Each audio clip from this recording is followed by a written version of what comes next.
Welcome to the Digital Marketing Insights podcast, brought to you by Brightside Digital.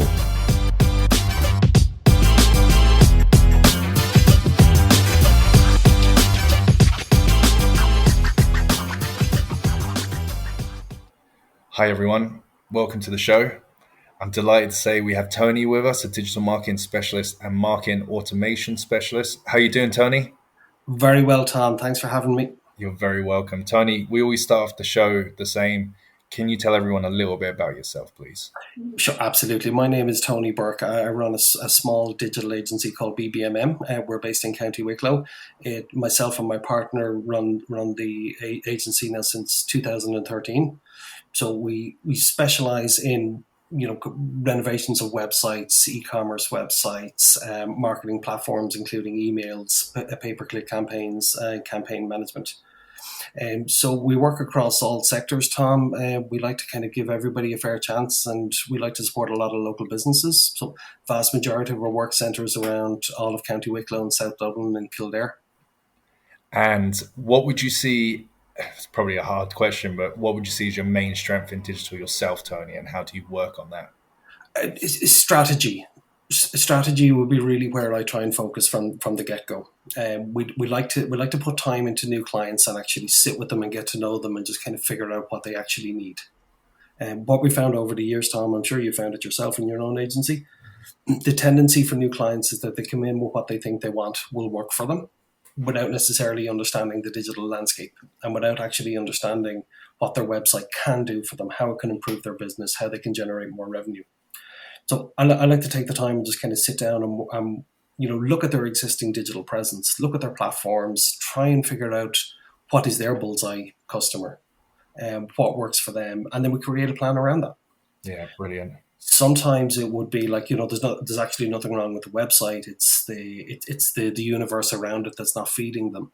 Sometimes it's a little tweak in SEO titles or a little tweak in descriptions that can make all the difference. And then other times it's sitting down and saying, look, all you really need to do is invest in content marketing. Yeah. So we like to keep everyone and treat everybody separately. I give them plenty of time to kind of understand them. And then we'll create what we feel is a good plan for them. I suppose you're always approached, Tony, with businesses at different stages, whether it's at the very beginning or a business that's been around for several years and the owners and the team are probably fully aware of the digital aspects, but they just need that new inspiration and those new ideas and a new audit. But when you start with any of these clients, you obviously go strategy. So do you look at all channels, organic, paid, social, email, affiliate, so on? Do you go through all the areas? And then, I do. Yeah, I do. No, I absolutely do, because we'd be firm believers in the power of email marketing. We'd be firm believers in, kind of building organic foundations. We'd also know full well, though, that you need to kind of top that up with a little bit of paid advertising, depending on the sector you're in. So we'd like to try and kind of work from a global budget. We'll start with maybe a year, divide that down into a month, and say we're going to heavily invest in pay-per-click at the beginning, percentage-wise of budget, but then start reducing that down when organic starts picking up, and then start and replace that with content marketing, or with email marketing, or with what's trending now at the moment, as well as we're doing right now, is getting people to take their heart and put it on their sleeve and get out and start talking about their businesses, looking for opportunities to expand themselves. Yeah, I always say that. I say businesses, the most successful businesses either are built around a brand and a recognizable brand and a presence. That Adidas, Nike's kind of from there, and you don't necessarily know the owners, or you build a business from the figureheads, the Elon Musks, and you buy into what the leaders are doing and further and down. So when you're building out a business, are you identifying, you're always trying to are you looking for like the strongest channels, potentially working with that first, but not ignoring the other channels? You always want to keep everything up to date, or do you sometimes turn around and say there's no point of doing this area, it's just not going to work for your industry? We would do that as well. Yeah, I mean, certainly we try and identify what we would feel would be the low-hanging fruit in terms of early wins. Kind of what would work kind of quickest best. But it also depends on whether or not the capabilities are inside that business to deliver. So we'd often kind of get clients to say, look, this is fantastic, but we don't have the resources to do it. Can you come back and revisit this strategy with extra resources employed? And it kind of changes the paradigm a little bit, Tom, because then you're just kind of thinking, okay, well, let's look at how successful this is actually going to be, because the thriving businesses who embrace digital are those who embrace it on all levels and actually bring it into the workflow of their office. I'd often counter that with a client as if to kind of say, look, I can't really run your Facebook page because I'm not inside your office. I'm not there for those, kind of spark off moments, those electric moments. We're going to miss them. And they are the things, that personalization and that, kind of insider feel is really what's going to gravitate on a Facebook post or an Instagram story. Yeah. So definitely the buy-in on both sides of the fence is best in our opinion. Do you feel then that you should be encouraging businesses sometimes to do in-house social because they can be reactive? Very much so. Very, very much so. And even to a degree, like, to embrace TikTok for what it is. I'd often say to clients, look, TikTok is very forgiving. You don't have to bring out, RTE production videos here. You can have a bit of fun. You can release that inner child, but just do something that's organic and native, because that is what will magnetize yourself to people. And how do you feel companies react to, obviously, video content? Because that's probably the most intimidating thing I found on the podcast and for a lot of businesses is the fact that they have to generate video. There's definitely an appetite for it. There's definitely an appetite for it, Tom. But where I feel they're at is that I think there's still a slight disillusionment of how expensive it can be. Because there are parts of it that can be quite expensive in terms of kind of full-on video production. But there are ways of using the technology in your pocket as well to kind of take it out and get decent quality stuff. There's good apps available on smartphones now as well that you can do kind of quick edits and bring it up to a certain level. And that should be perfect for social media. If you're going to do a TV ad campaign on RTE or Network 2 or Virgin Media or whatever the case may be, that's at a different level. And sure, you want to invest correctly in that. Or for social media, it is that little bit more forgiving. It's about kind of letting people know what's going on, who are the people behind the business. And Tony, is there any particular softwares you swear by that really helps you with your role or the business in general? Oh, for ourselves, absolutely. We use a marketing automation system, and that sits behind our business, and it powers everything for us. It's got a built-in CRM. It's got its own form builder system that sits inside our website. Then, so all potential leads will kind of come in and be lead scored and appropriated in. We'll then make proposals and put them in on an opportunity scale and talk to people.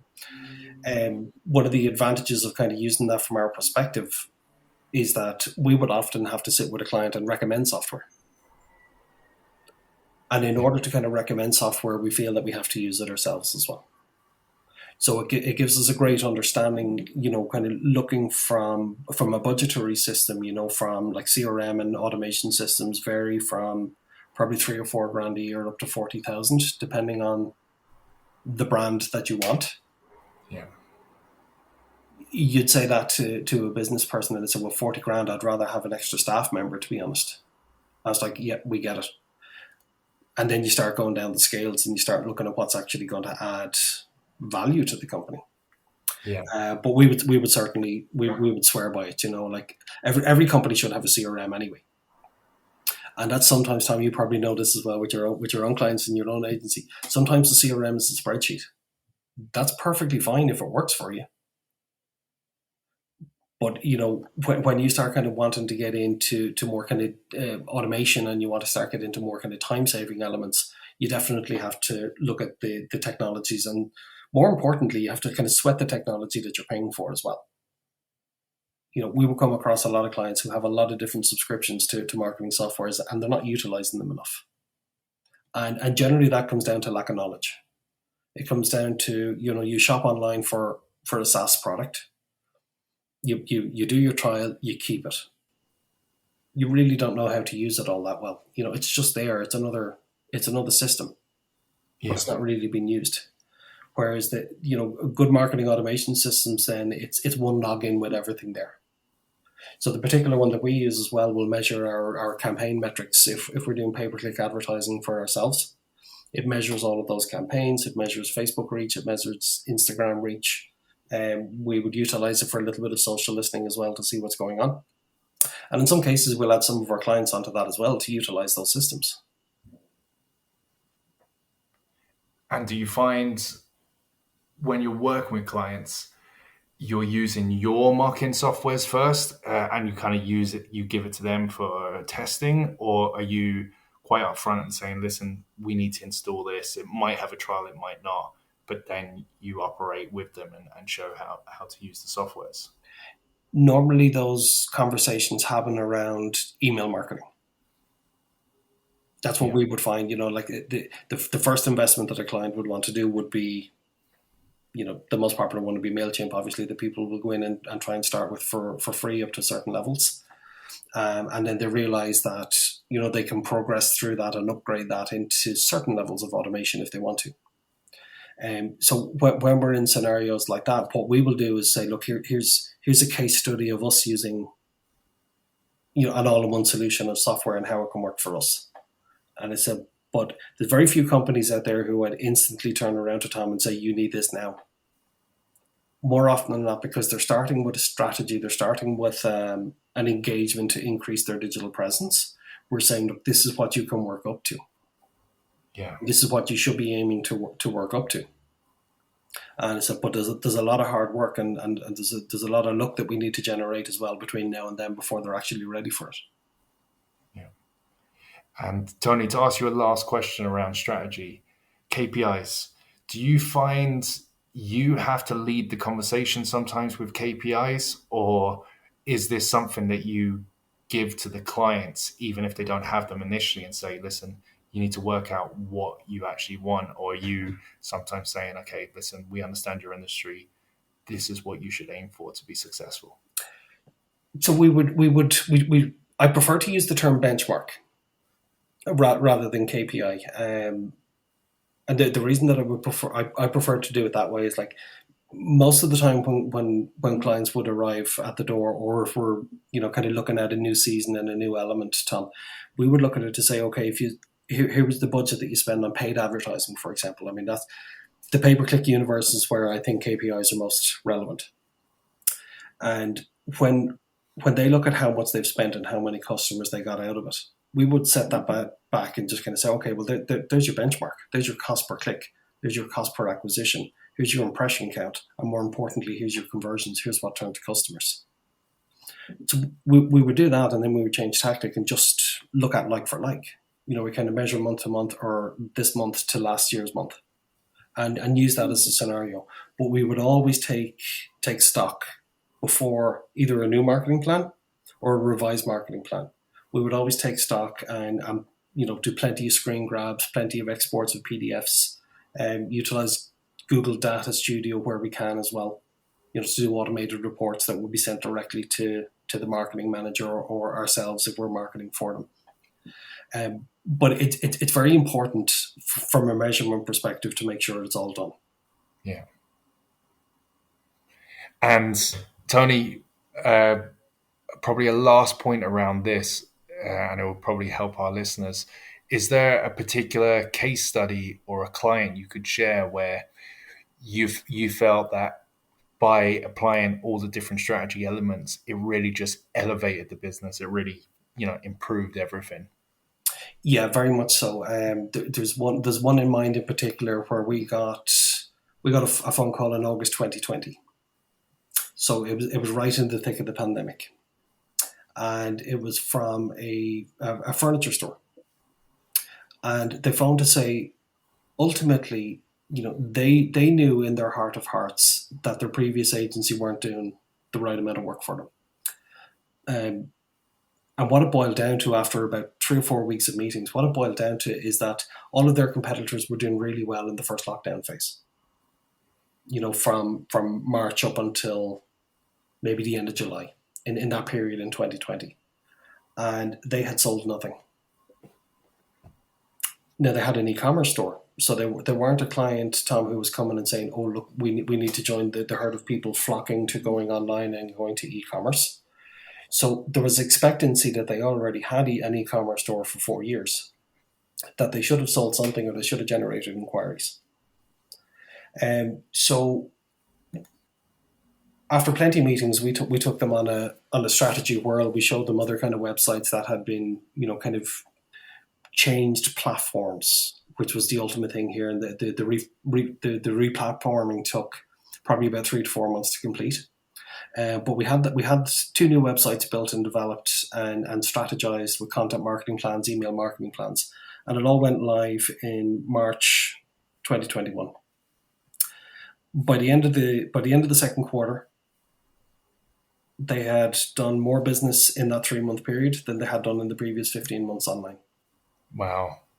And that is purely just by giving the people what they want, in terms of actually understanding what's the user experience, what should a website do? How do we look at how customers want to engage in websites as well? What do they want? Are we giving them what they want? And the old sites, frankly, just did not. It didn't speak anything, it didn't promote brands properly, it didn't promote products properly. It was just there, it existed. But by looking at what it was and actually turning it down and saying, okay, here's a proper plan. Here's a strategy that's going to take maybe 18 months to 2 years to fulfill. And the most important part about that is that the client bought into it. Yeah. They were behind us every step of the way and saying, okay, when you guys are ready with the first iteration of what our design can look like, let's all get on a Zoom, let's have a look, let's look at the good and the bad, we'll tell you what we like, what we don't like. So they were involved at every step of the way.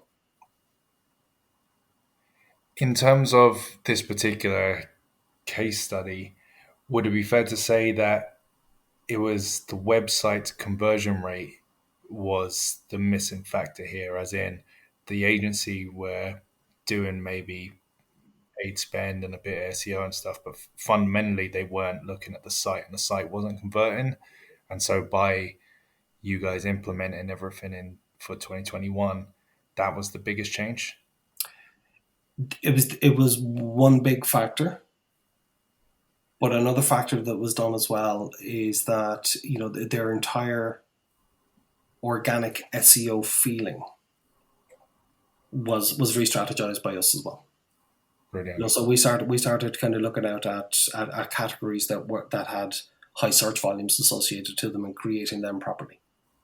So we created like a tiered system structure for the website to say, look, tier 1, if you like, would be the homepage. Then tier 2 would be all of the appropriate categories. So we put a lot of time into figuring out which categories are most important. And we used online tools like to find out, Google Trends and such, to see what was ultimately what are the terms that people are searching for. And then we optimized the new site around that. And as you know, Tony, search completely changed in the pandemic and post-pandemic. All of a sudden, onlines or e-journals and all these different terms developed over the pandemic because everyone's habits changed. Yeah, absolutely. And what we're studying the whole time as well is how is the actual consumer changing. So we're letting a lot of the agencies in America who are putting tens of millions of dollars into it, Tom. We're letting them do all of the market research and kind of figuring out and extracting all of the data from the marketplaces as well. So we can see global Amazon trends, we can see global e-com trends, from the likes of Walmart even. We can see what's happening on eBay across the planet as well. And we'd start to take all of that data and actually look at how the consumer trends are changing.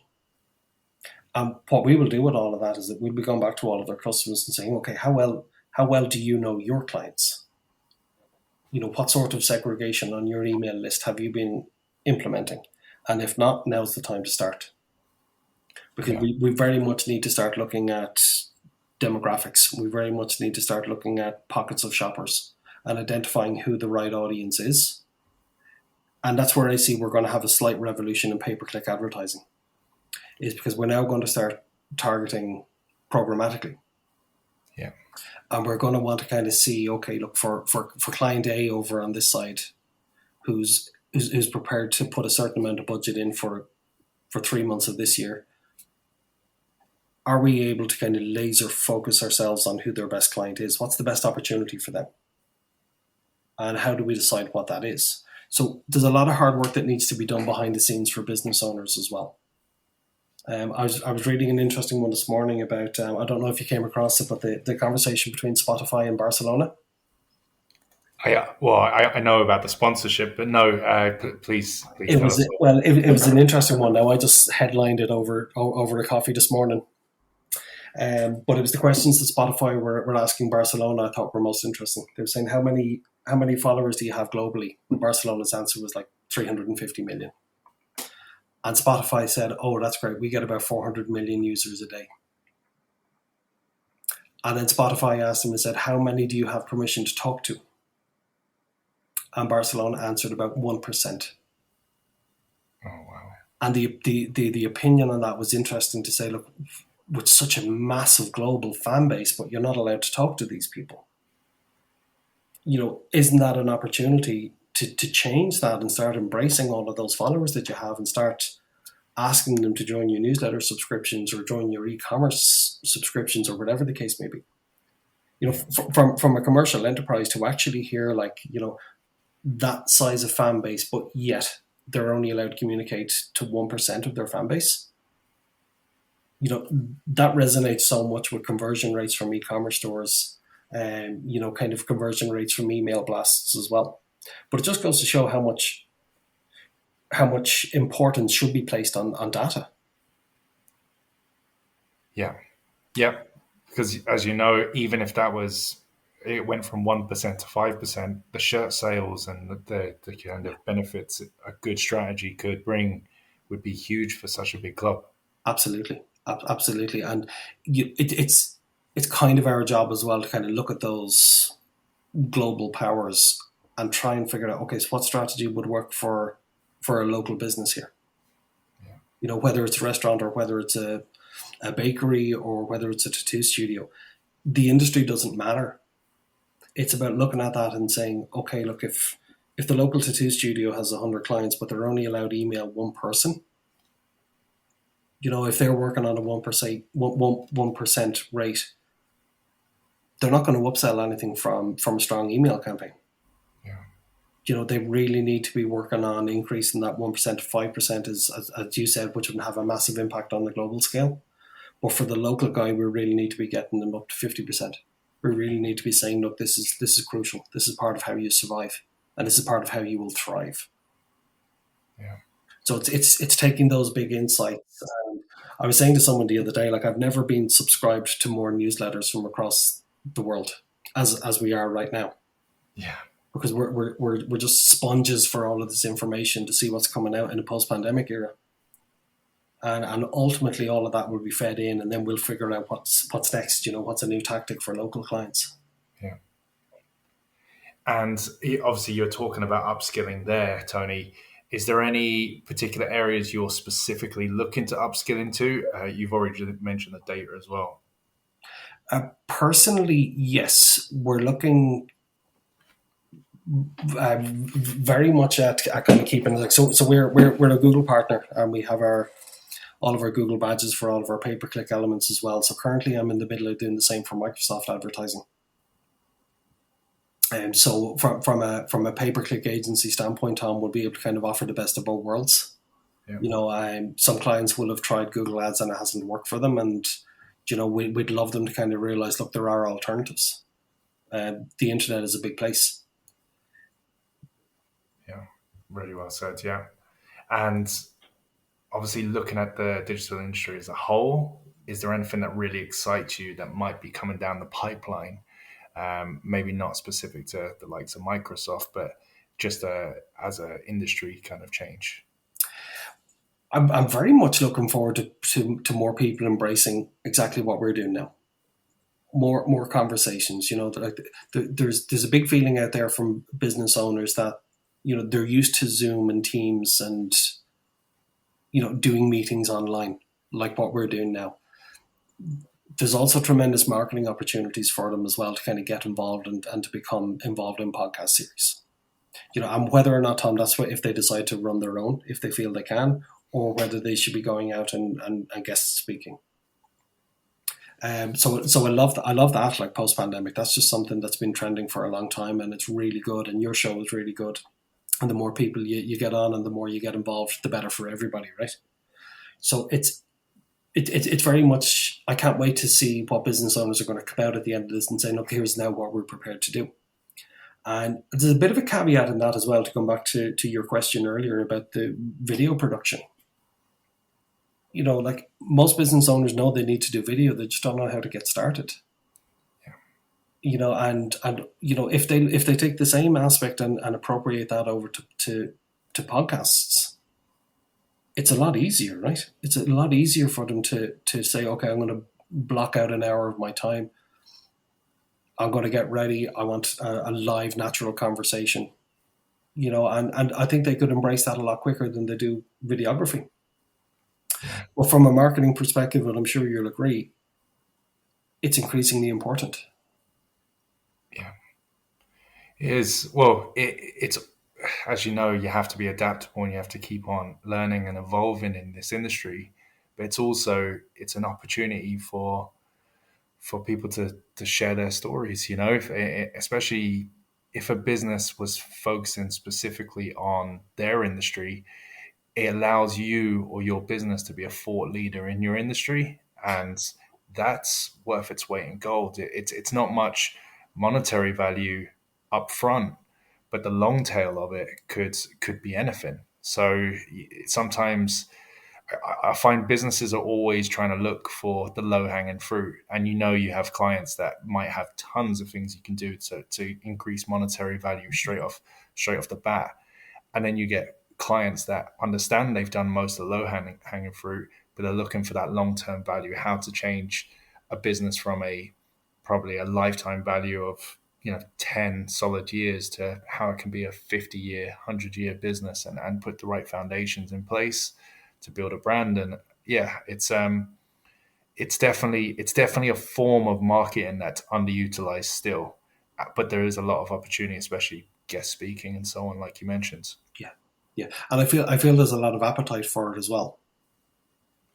Yeah. Well, like you mentioned Spotify already. I think a lot of people's habits have changed slightly, especially podcasting's indirectly benefiting from the lack of creativity in music. There's a lot of rehashing old songs or even doing covers and stuff. You could have many top singles nowadays over a course of a year that are covers of previous bands or musicians and stuff. And it's that lack of alternative or innovation that's allowing people to go on walks, and instead of listening to artists, they're listening to podcasts and learning and evolving. So the market's there. You mentioned the users in Spotify. It's about owning your space, I suppose. Yes, and looking for the opportunities within that as well, Tom, I think is very important. Yes, yeah, you're spot on, Tony. You don't have to be the person that creates. Just being the person that comes in is just as important. Interesting point about the music as well, because isn't the most trending song of the last quarter Kate Bush, on account of the popularity of Stranger Things? Yeah, it is. Yeah, and that's a perfect example. Kate, I think one of the reasons why she has resonated so well is she has a voice that's so harrowing and so different to any genres since, that anyone hearing her for the first time is like, this. It's like hearing Adele. It's just a completely different singing voice. And it's mind blowing for that generation. Yeah. Which nicely leads on to my next question, Tony, and it's always the last question I ask on the show. If you could bottle up one personality trait that you have yourself that you could pass on to others, either co-workers or future generations, what would it be? Perseverance. Great answer. The reason that I would say that is that we would often have to be at the forefront, as you said yourself. The digital marketing environment is shifting sands. It's always changing.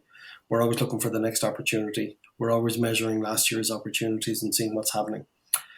So as a business owner ourselves, and this is something that we often like to kind of say to our clients as well, look, we run a business. We know the struggles that business owners have.